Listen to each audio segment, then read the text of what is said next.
Praise the lord. प्रभु यीशु मसीह के मधुर और सामर्थी नाम में आप सभी दर्शकों को जो ऑनलाइन के वसीले से हमारे साथ मिल करके इबादत कर रहे हैं, यानी असेंबली बिलीवर चर्च निजामुद्दीन की कलीसिया के साथ इबादत कर रहे हैं, उन तमाम लोगों के लिए हम शुक्रगुजारी करते हैं। हमारा आपसे एक निवेदन होगा, इससे पहले कि हम इबादत शुरू करें, आपसे निवेदन होगा जो लोग ऑनलाइन हमारे पेज पर हैं वो इसी पेज पर रहें, ताकि आप जब पेज को स्वाइप करते रहते हैं तो आप किसी भी जगह पर एक जगह पर अटेंशन नहीं दे पाते। आप एक पेज से दूसरे पेज पर जाते हैं और फिर तीसरे पर चले जाते हैं। हमारी आपसे गुजारिश होगी, अगर आपको अच्छा लग रहा है कि आप हमारे साथ इबादत करें तो आप इस पूरी इबादत में एक ही स्थान पर बैठ करके हमारे साथ आराधना करें और खुदा से दुआ करें कि परमेश्वर का अनुग्रह हम पर बना रहने पाए। आइए मिलकर के दुआ करें। इससे पहले कि हम खुदा की आराधना में आगे चलें, मिलकर के शुक्रगुजारी करेंगे, दुआ करेंगे। अपनी आंखों को बंद करें और अपने सरों को झुकाएं और दुआ करें खुदा से कि उसकी बरकत और उसकी प्रेजेंस हमारे बीच में बनी रहे। आइए दुआ करें। Thank you Jesus. प्यारे खुदा यीशु मसीह, हम आपका धन्यवाद करते हैं कि आप हमारे जीवित सामर्थी दयालु अनुग्रहकारी प्रभु हैं। हम धन्यवाद करते हैं परमेश्वर कि आपने हमें आज का ये दिन बख्शा है जिसमें हम आपके लिए जश्न करें, आपके लिए शुक्रगुजारी करें और आपसे दुआ और विनती प्रार्थना करें परमेश्वर, ताकि प्रभु आपके लोगों पर आपकी दया बनी रहे, कलीसिया पर दया बनी रहे परमेश्वर, और आपकी खिदमतें बढ़ने पाए परमेश्वर, और हमारे शहर में, हमारे देश में प्रभु हम एक बड़ी दया के भागी बनने पाए परमेश्वर। हम ये कह सकें कि हमारा परमेश्वर हमारे लिए भला है और उसकी करुणा सदा की है। हम दिल से धन्यवाद करते हैं कि आपने हमारी प्रार्थना को सुना है। जितने लोग हमारे साथ आज इबादत कर रहे हैं प्रभु, हम आपके सेवक होने के नाते उन सभी को आशीष देते हैं और मैं दुआ करता हूँ खुदा की आज की इबादत तेरे तमाम लोगों के लिए खुदा यीशु मसीह बड़ी बरकत का बाइस बनने पाए। धन्यवाद करते हैं खुदा कि आपने हमारी दुआ को सुना है। तेरे खादिम होने के नाते इस दुआ को यीशु मसीह के नाम में मांगते हैं, आमीन। Praise the Lord, hallelujah. आइए मिलकर के खुदा की बड़ाई करें। इससे पहले कि हम खुदावंद की बड़ाई करें, खुदा के कलाम की एक बात से आपको उभारना चाहता हूं जो कि आपको मिलती है भजन संहिता की किताब, उसका 118 अध्याय और उसके 24वें पद में इस प्रकार लिखा है। अक्सर आपने ये बात पढ़ी होगी, सुनी होगी और आप इस बात को याद करते होंगे। लिखा है, आज का वो दिन है जिसमें हम आनंदित हों। लेकिन जब मैं उर्दू की बाइबल पढ़ रहा था तो उसमें बड़ा अच्छा शब्द इस्तेमाल किया गया है। लिखा है, आज का वो दिन है जो खुदावंद ने मुकर्रर करा है जिसमें हम खुश हों और खुशी मनाएं। यानी कि खुदावंद ने न सिर्फ इस दिन को बनाया लेकिन इस दिन को ठहरा दिया है कि हम खुदा की इबादत करें। आप कहेंगे कि इतवार का ही दिन क्यों है कि खुदावंद ने ठहराया है कि हम उसकी इबादत करें? बाइबल में लिखा है उसके चेले आराधनालय में सप्ताह के पहले दिन जाया करते थे आराधना करने के लिए। यह खुदा ने ठहराया था कि वो सप्ताह के पहले दिन अपने खुदा की बड़ाई करें। मैं विश्वास करता हूं आज का वो दिन है, आज का वो दिन है जो हमारे पिता की तरफ से ठहराया गया है। जब आप अपने घरों में इबादत कर रहे हैं, जब असेंबली बिलीवर चर्च निजामुद्दीन की कलीसिया के साथ इबादत कर रहे हैं, तो आप इस बात पे यकीन करें कि आज वो दिन है जो खुदा ने मुकर्रर करा है। आज आप उस बात को कर रहे हैं इबादत करने के बाद कि खुदा की ठहराई हुई बात को मान रहे हैं, खुदा के हुक्म को मान रहे हैं, खुदा के कलाम की बात को मान रहे हैं। और ये बात आपके और मेरे लिए बहुत आनंद की रहनी चाहिए, बहुत शुक्रगुजारी की रहनी चाहिए कि हम अपने खुदा की बात मान करके उसकी इबादत कर रहे हैं उसके ठहराए हुए दिन के अनुसार। आइए अपने जगहों पर अपने परिवारों में आनंद मनाएं और खुदावंद की शुक्रगुजारी करें और इसी गीत को गाएंगे, आज का दिन यहोवा ने बनाया है, हम इसमें आनंदित हों।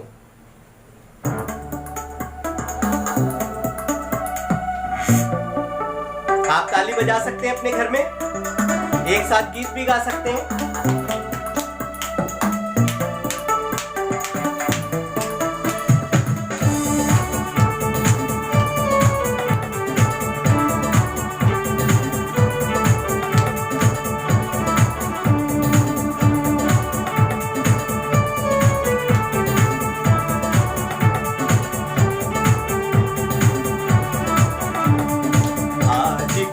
यहोवा ने बनाया है, हम इसमें आनंदित हो, आनंदित हो। आज का दिन यहोवा ने बनाया है, हम इसमें आनंदित हो, आनंदित हो। आता हूँ तेरे पास, मुझको है तुझसे यार। आता हूँ तेरे पास,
साथ कहें वो बड़े बेघर रहे इसी का ध्यान। हालेलुया आज का दिन यहोवा ने बनाया है, हम इसमें आनंदित हो आनंदित हो।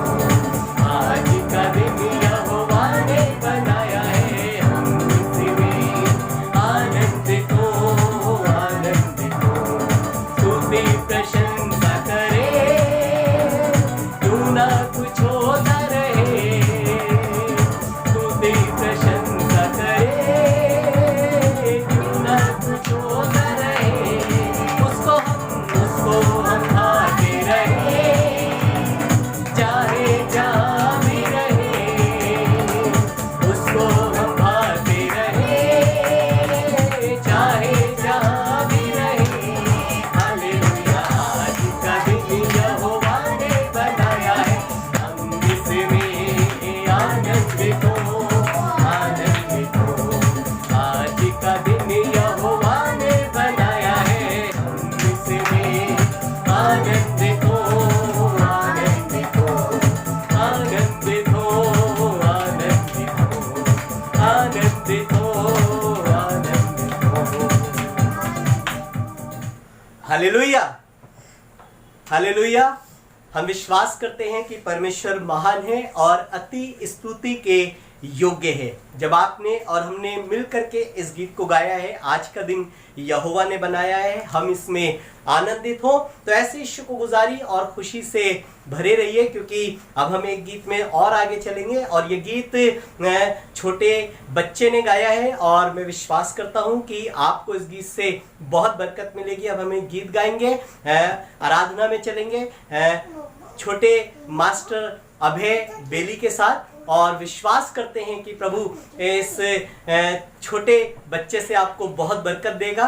और जब ये गीत गाया जा रहा है, आप भी मिल करके गीत को गुनगुना सकते हैं, गीत को देख करके बरकत पा सकते हैं, सुन करके बरकत पा सकते हैं, और फिर अपने हृदय को और अपने विचारों को तैयार कर सकते हैं कि हमारे हृदय रूपी जमीन में खुदा का कलाम बहुत अच्छे तरीके से फलवंत होने पाए, बोया जाए और बहुत फल लेकर के आए। आइए मिलकर के गीत में आगे चलें मास्टर अभय बेली के साथ। खुदावंद आपको इस गीत से बरकत दे।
Testify.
मैं विश्वास करता हूँ कि खुदावन के इस गीत से आपको बड़ी बरकत मिली होगी। आप इस जवान बच्चे के लिए दुआ करते रहें ताकि ये बच्चा ऐसे ही खुदावन में इसी रीति से बढ़ता चला जाए और खुदावन की आराधना और स्तुति में कलीसिया की अगुवाई करने पाए। आज हमारी बड़ी खुशनसीबी है असेंबली बिलीवर चर्च निजामुद्दीन की कलीसिया की कि आज हमारे बीच में हमारे senior pastor reverend Alok Kumar Sinha जो कि गाजियाबाद जोन के सीनियर पासबान हैं और बिशप काउंसिल के मेंबर भी हैं। हम परमेश्वर का धन्यवाद करते हैं कि आज हमारे बीच में खुदावंद के कलाम की मनादी करेंगे। आइए हम मिल करके इनका स्वागत करें और ईमान रखें कि खुदावंद का कलाम हमसे रूबरू होगा या हमसे बात करेगा। हम अपने बीच में वेलकम करते हैं रेवरेंड डॉक्टर आलोक कुमार सिन्हा को। खुदावंद बरकत दे।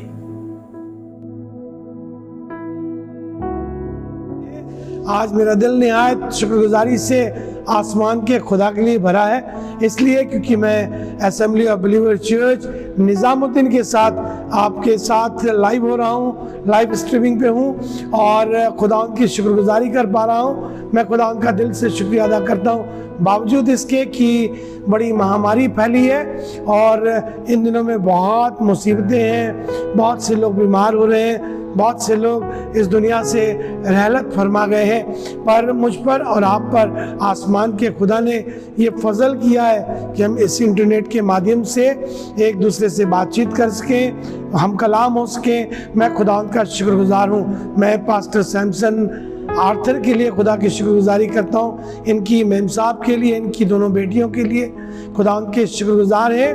आज इन्होंने हमें यह न्योता दिया कि हम आपके साथ आकर आपके पेज पर आपसे बातचीत कर सकें। यूँ तो निजामुद्दीन चर्च हमेशा मेरे दिल में रहता है, क्योंकि निजामुद्दीन चर्च की शुरुआत के दौर से ही हम साथ साथ जुड़े रहे और न सिर्फ इतना वरन आसमान के खुदा ने ये मुमकिन किया कि पास्टर सैमसन आर्थर हमारे साथ हमारी ज़िंदगी का एक बहुत बड़ा हिस्सा रहे और हमारी मिनिस्ट्री में सेव्ड हुए और उन्होंने यीशु मसीह को अपनी ज़िंदगी दी और ये हमारे आत्मिक बेटे हैं। हम खुदा के बहुत ही शुक्रगुजार हैं। आपसे मिलने की तमन्ना तो बहुत है, खुदा जब मौका देगा तो हम लोग आपस में मिलकर बातचीत कर सकेंगे, मिलकर इबादत कर सकेंगे। पर हम खुदा की आज शुक्रगुजारी करना मांगते हैं आज अपनी और आपकी तरक्की के लिए। खुदा के कलाम की एक ख़ास इबरत, ये एक ख़ास आयत आपके साथ बांटना चाहता हूँ जो आपको मिलेगी नीति वचन की पुस्तक, उसका 19वां अध्याय और उसका 2 पद। और वहाँ पर कुछ ऐसे लिखा है और मैं इसे पढ़ रहा हूँ। वहाँ लिखा है, मनुष्य का ज्ञान रहित रहना अच्छा नहीं, जो उतावली से दौड़ता है वो चूक जाता है। यहाँ लिखा है मनुष्य का ज्ञान रहित रहना। दुनिया का सबसे अक्लमंद आदमी जो बहुत वाइज है, बहुत अक्लमंद है, जिसने सर्वोपदेशक की पुस्तकें लिखी हैं, जिसने नीति वचन लिखे हैं, जिसने बहुत सारे गीत लिखे हैं, उस आदमी ने एक दिन ये कहा कि मनुष्य का ज्ञान रहित रहना अच्छा नहीं। मालूम है आपको, कई बार दुनिया में बहुत से लोग हैं जो ज्ञान रहित हैं, उनको ज्ञान नहीं है, हालांकि उन्होंने अपनी पढ़ाई बहुत कर ली है। जब वो ज्ञान रहित की बात कर रहा था तब वो ये नहीं कह रहा था कि मनुष्य का एजुकेशन लेस रहना अच्छा नहीं, वो ये नहीं कह रहा था तुम हाई स्कूल पास हुए हो या इंटर पास कर गए हो या तुमने PhD कर ली है, इसकी बात नहीं कर रहा है। कितनी बड़ी की बड़ी डिग्री मेरे और आपके पास हो। मैंने भी एरोनॉटिक्स में इंजीनियरिंग किया 1991 में और तब फिर मैं प्रभु के पास आया, परमेश्वर के चरणों में आकर वहाँ पर बाइबल कॉलेज की शिक्षा प्राप्त की। पर आपको बताऊँ, जब तक इंजीनियरिंग कर रहे थे तब तक ज्ञान प्राप्त नहीं हुआ था। ज्ञान तो तब प्राप्त हुआ जब यीशु मसीह को जान लिए। जी हाँ, आपको बताऊँ, यीशु मसीह को जानना ही ज्ञान है। अगर आप ज्ञान की चर्चा करें और ज्ञान के बारे में पूछें तो क्या हाई स्कूल पढ़ लेना या यूनिवर्सिटी चले जाना ज्ञान है? नहीं नहीं, यूनिवर्सिटी जाना आपके नॉलेज को इनहैंस तो करता है, पर वो आपको एजुकेटेड बना देता है, पर आपको ज्ञानवान नहीं बनाता। ज्ञानवान तो कुछ और बनाता है। यदि आप ध्यान करें तो आपको मालूम पड़ेगा, एक दिन खुदा के कलाम में 2 जगहों पर ऐसा लिखा है, प्रेरितों का काम 2 अध्याय में और प्रेरितों का काम 4 अध्याय में। इन दोनों जगहों पर लोगों ने परमेश्वर के सेवकों को या यीशु मसीह के चेलों को आपस में बातचीत करते देखा। एक तो किस्सा वो है जब वो पेंतीकोस्त के दिन 2 अध्याय में जब वो बातें कर रहे थे और चेले बातचीत कर रहे थे, चेले अन्य भाषाओं में प्रार्थना कर रहे थे, तो लोगों ने, जिन्होंने सुना, ज्ञानवान लोगों ने, जो पढ़े लिखे लोग थे, जब उन्होंने सुना तो उन्होंने कहा, क्या ये साधारण और अनपढ़ मनुष्य नहीं है? फिर इनको ये बातें कैसे आ गई? ये कैसे बोल रहे हैं और अन्य भाषाओं में बातें कर रहे हैं और हम सबको अपनी भाषा सुनाई देती है? कैसे ऐसा हो रहा है? और 4 अध्याय में अगर आप पढ़ेंगे तो वहां लिखा हुआ है, वो कहने लगे, इनको ये बातें कहां से आ गई हैं? किसी को कुछ बातें आ गई हैं, पवित्र आत्मा जब आया है तो उसने इन्हें ज्ञानवान बना दिया है। अब ये ज्ञान की बातें कर रहे हैं, बड़ी बड़ी बातें कर रहे हैं, वेद की बातें कर रहे हैं। आपसे बताना मांगता हूँ, आओ, ज्ञान के बगैर मनुष्य अच्छा नहीं है। वो ये तो नहीं कह रहा वो बिल्कुल खराब है, पर वो कह रहा मनुष्य का ज्ञान रहित रहना अच्छा नहीं है, क्योंकि जो उतावली से दौड़ता है वो चूक जाता है।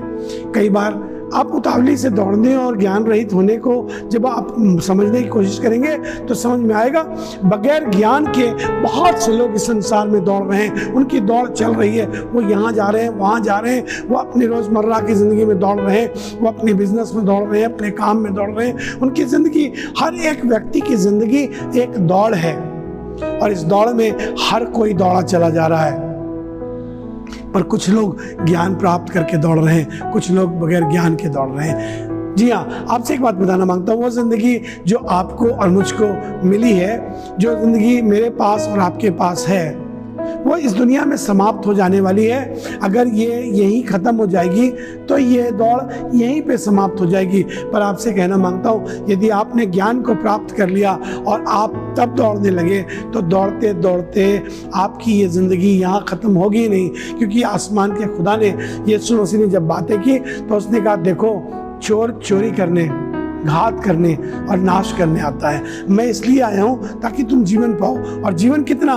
न सिर्फ इतना जब इस शरीर में होकर के जियो, पर अनंत का जीवन प्राप्त करो। वो अनंत का जीवन देने आया है। क्या है ये अनंत का जीवन? कैसे प्राप्त होता है? अरे इसे ही तो ज्ञान कहते हैं। ज्ञान की अगर चर्चा कर रहे हैं तो ये ज्ञान है कि आपको मालूम हो जाए। आपसे बताना मांगता हूँ, ज्ञान जिसके बारे में यीशु मसीह बातें कर रहे थे, उन्होंने कहा, तुम सत्य को जानोगे और सत्य तुम्हें स्वतंत्र कर देगा।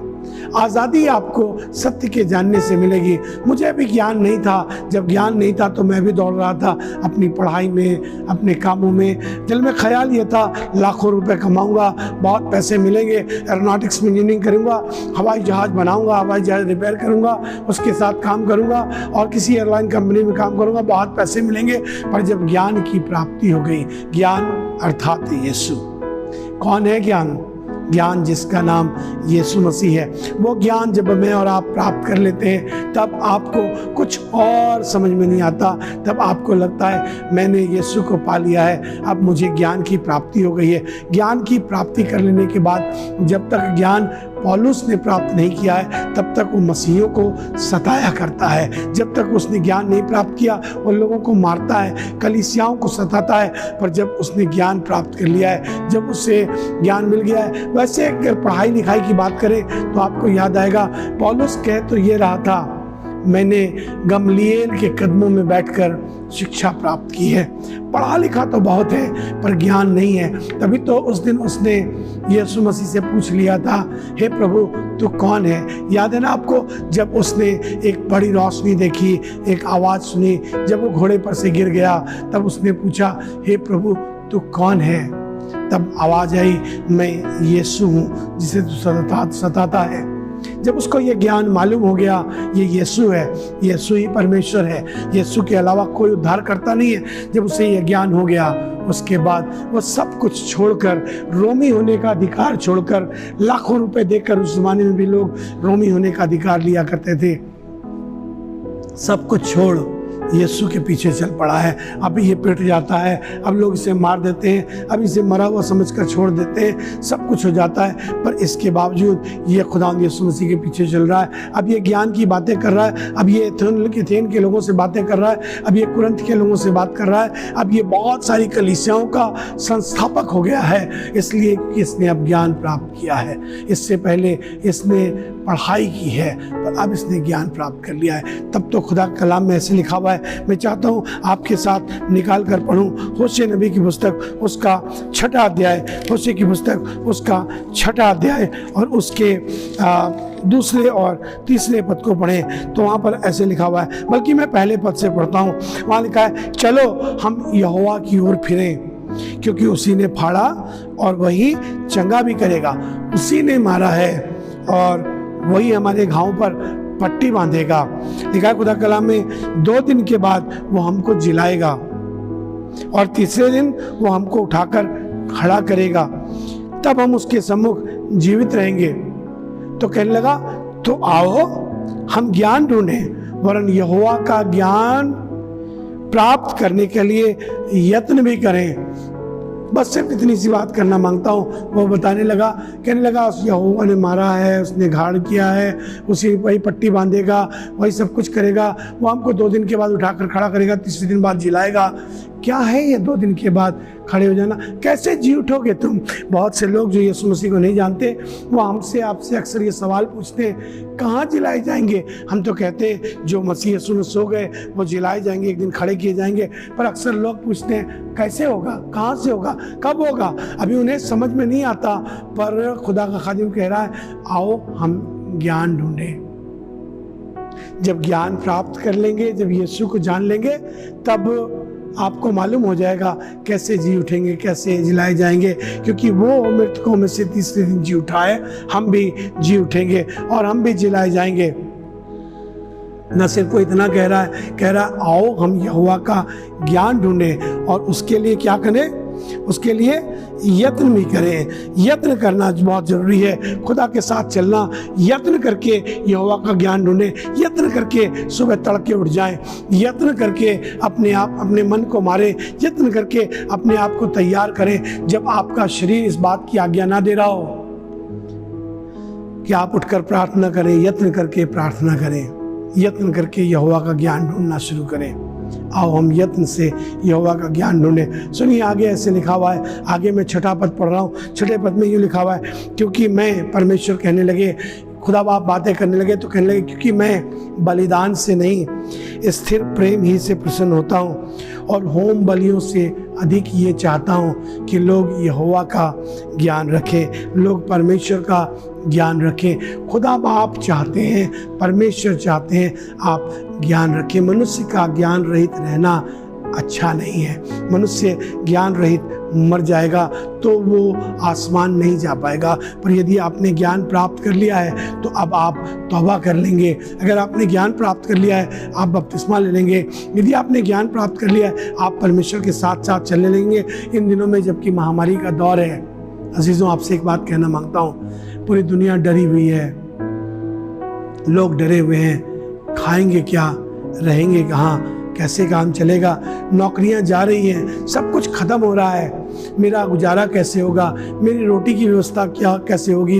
हर आदमी 4 पैसे जोड़ कर रखना मांगता है, संभाल कर सहेज कर रखना मांग रहा है। पर मैं आपसे कहना मांगता हूँ, यदि आपके पास यहोवा का ज्ञान होगा तो आप अपनी रोटी बिखेरते जाएंगे, आप अपने गेहूं के दाने बिखेरते रहेंगे, आप अपना अनाज बिथराते रहेंगे, क्योंकि खुदा कलाम में लिखा है, कोई तो ऐसा है जो संभाल कर रख लेता है, कोई तो ऐसा है जो यथार्थ से कम देता है पर उसकी कुछ बढ़ती नहीं होती, और कोई ऐसा है जो बिथरा देता है पर उसको किसी बात की कोई घटी नहीं होती है।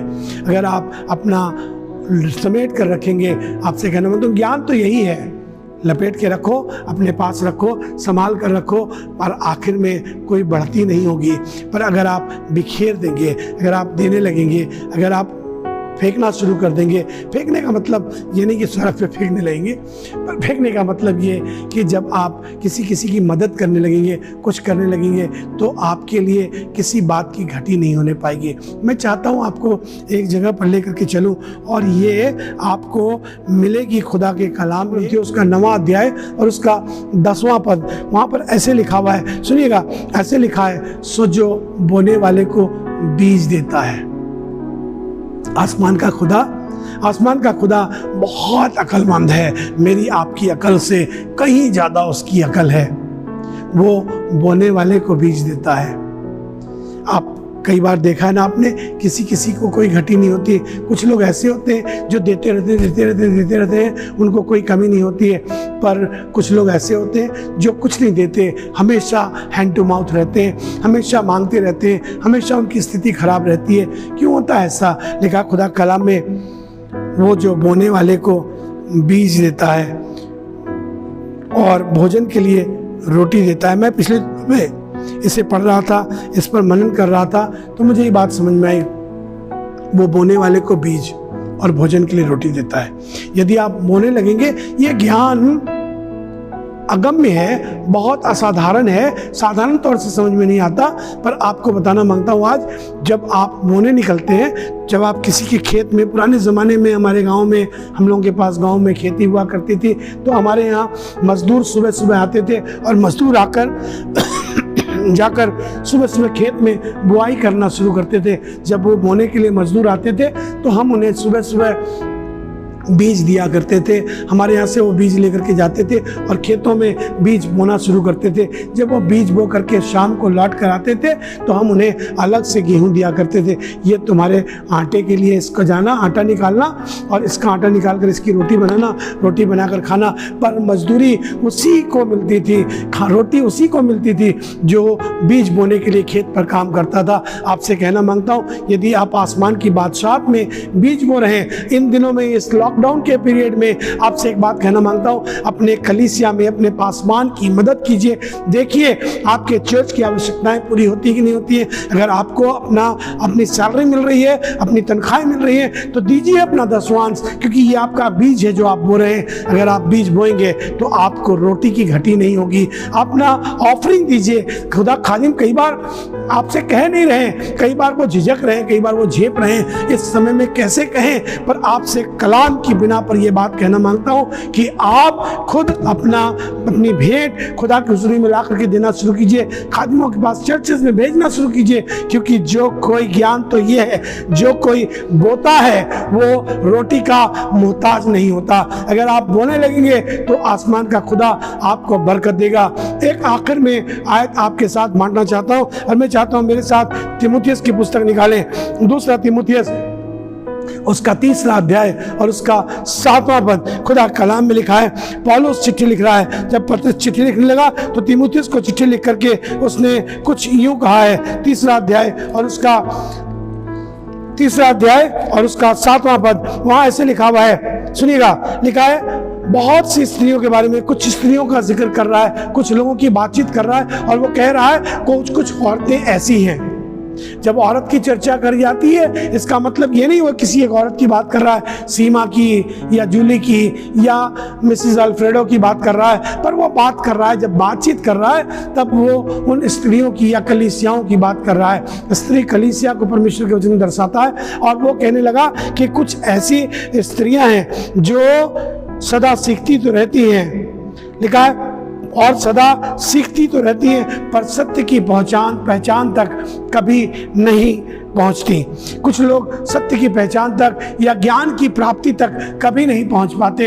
आओ हम यहोवा का ज्ञान ढूंढें, आओ हम ज्ञान ढूंढने का यत्न करें। खुदा के कलाम में घुसकर मालूम कीजिए खुदा बाप आपकी मर्जी क्या है, आपने क्या सिखाया है, आपने क्या बताया है। मैं एक आखिरी आयत और बताना मांगता हूँ, मुझे ये बात बहुत अच्छी लगी है, मैंने इस बात से बरकत हासिल की है। खुदा के कलाम में लिखा हुआ है, एक दिन दूसरा इतिहास उसका 31वां पद जब आप पढ़ेंगे तो दूसरे इतिहास के 31वें पद में एक दिन का जिक्र लिखा है। और एक बात जब मैं पढ़ने लगा मुझे इसने बरकत दी, वहां ऐसे लिखा हुआ है, ये असूर के ज़माने का जिक्र है। उस ज़माने में जाकर के जब बातचीत होने लगी तब खुदा का कलाम बताता है कि राजा ने जाकर के मालूम किया कि याजकों की कैसी दशा है। तब लिखा खुदा का कलाम में, और अजरिया महायाजक ने जो सदोक के घराने का था उनसे कहा, जब वे लोग यहोवा के भवन में उठाई हुई भेंटें लाने लगे, जब से वे लोग यहोवा के भवन में उठाई हुई भेंटें लाने लगे हैं। सुनिए, ऐसे लिखा है, जब से लोग उठाई हुई भेंटें लाने लगे हैं। दैट मीन्स जब वो कह रहा था, जब वो लोग जब से ऑफरिंग लाने लगे हैं, तब वो बातें करने लगा, तब से हम लोग पेट भर खाने लगे हैं। खुदा के खादिम ये कह रहे थे, हमको इसका मतलब ये है, इससे पहले उन्हें पेट भर खाने को नहीं मिलता था। ये कह किसी से नहीं रहे थे, पर एक दिन राजा ने आकर के पूछा जब, तब इन्होंने बताया अब सब कुछ ठीक हो गया है, पहले गड़बड़ था अब ठीक हो गया है। और वो कहने लगे, फिर आगे लिखा है, हम लोग पेट भर खाने लगे, वरन बहुत बचा भी करता है, क्योंकि यहोवा ने अपनी प्रजा को आशीष दी है। जो शेष रह गया उसका ये बड़ा ढेर है। आपकी ब्लेसिंग्स का, आपकी आशीष का बड़ा चिन्ह ये है कि आप खुदा के घर में लेकर के आते हैं और वहाँ बच जाता है, वहाँ किसी की मदद के लिए रह जाता है। आसमान का खुदा आपको बरकत दे। आओ हम ज्ञान ढूंढें, वरन यत्नपूर्वक यहोवा का ज्ञान ढूंढें। प्रयास करें, खुदा के खादिमों की केयर करें, बाइबल पढ़ें, उठ जाएं, सुबह उठें, ध्यान करें, क्या करना है मुझे, मेरे लिए क्या इंपॉर्टेंट रह गया है, क्या मैं खुदा की मर्जी के मुताबिक चल रहा हूँ कि नहीं चल रहा हूँ। जब आप परमेश्वर का वचन पढ़ेंगे, जब मैं परमेश्वर का वचन पढ़ता हूँ, मुझे आपसे आप समझ में आ जाता है। आपसे बताऊँ, खुदा बाप अपनी पवित्र आत्मा के, अपने पाक रूह के वसीले से आपको ज्ञान देगा। This knowledge never comes by your education, but it comes by the Spirit of God. When the Holy Spirit will come upon you, जब पवित्र आत्मा आपके ऊपर आएगा, वो आपको सब बातें सिखा देगा। यीशु मसीह ने कहा था, जब पवित्र आत्मा तुम पर आएगा तब तुम समझ जाओगे, तब तुम्हें मालूम पड़ जाएगा, तब तुम्हें ज्ञान आ जाएगा। ये बाइबल की बातें वो स्मरण दिलाएगा तुम्हें, ये याद दिलाने लगेगा। Ask for holy spirit and knowledge will come to you. खुदा आपको खूब बरकत दे। मेरी दुआ है assembly of believer church Nizamuddin कलीसिया के लोग, मेंबर्स, पादरी, एल्डर्स, सब के सब बरकत पजीर हों और आसमान का खुदा आपको खूब बरकत दे। पैंडेमिक ख़त्म होने के बाद, जब ये महामारी ख़त्म हो जाएगी या जब ये लॉकडाउन ख़त्म होगा, हम आपस में फिर मिलेंगे, फिर इबादत करेंगे। तब तक के लिए खुदा हाफिज़। खुदा आपको खूब बरकत दे। मेरी दुआएं आपके साथ हैं, आपके खादिम के साथ हैं, आपके लिए बराबर दुआ कर रहे हैं और खुदा आपको खूब बरकत देगा। आपको किसी भली वस्तु की कोई घटी होने ना पाएगी, यीशु मसीह के नाम से, आमीन। हम विश्वास करते हैं कि आज आपने बहुत बरकत हासिल करी है। रेवरेंड डॉक्टर आलोक कुमार सिन्हा के लिए शुक्रगुजारी करते रहें और इनकी खिदमतों के लिए दुआ करते रहें। खुदावंद इनको और कसरत से कलीसियाओं को उभारने के लिए और खादिमों को तैयार करने के लिए बहुत कसरत से इस्तेमाल करे। खुदावंद इनको बहुत बरकत दे। हम खुदावंद की शुक्रगुजारी करते हैं कि गुजरे दिनों आपने हमारे को कलीसिया में दान दे करके सपोर्ट करा। ये समय होगा आप सबके लिए कि एक बार फिर से हम आपको उभारना मांगते हैं कि जितने लोगों ने हमारे को कलीसिया में अपने दान दे करके हमारी खिदमतों को सपोर्ट करा है, हम उनके लिए शुक्रगुजारी करते हैं और दुआ करते हैं कि खुदावंद आपको अपने गैरफानी खजाने से बहुत बरकत दे और किसी भली वस्तु की घटी ना रहने दे। और भी जो कोई चाहता है कि कलीसिया में अपने दान को भेजना, तो आपको स्क्रीन पर हमारा चर्च के अकाउंट का नंबर दिया जा रहा है, आप उसमें अपने दान भेज सकते हैं ताकि सेवा का काम ना रुके। हमारे को परमेश्वर ने ये इन बातों के लिए हमारे को ठहराया है कि हम कलीसिया में खिदमत करें और अलग अलग तोड़े से परमेश्वर ने हमारे को नवाजा है ताकि खुदावंद की कलीसिया उन्नत होने पाए, कलीसिया बढ़ने पाए, कलीसिया स्थिर रहने पाए। हम विश्वास करते हैं कि बहुत सारे लोग कलीसिया में ईमानदारी और वफादारी के साथ बने रहते हैं। हम हर एक उस शख्स की शुक्रगुजारी करना मांगते हैं जो बहुत विश्वास योग्यता के साथ परमेश्वर की खिदमत को कलीसिया कलीसिया में अंजाम देते हैं। जितने लोगों ने अपने दान को हमें भेजा है उनके लिए एक बार फिर से शुक्रगुजारी करते हैं और आपको खुदावंद में बरकत देते हैं। आपको स्क्रीन पर अकाउंट नंबर चर्च का दिया जा रहा होगा, दिख रहा होगा।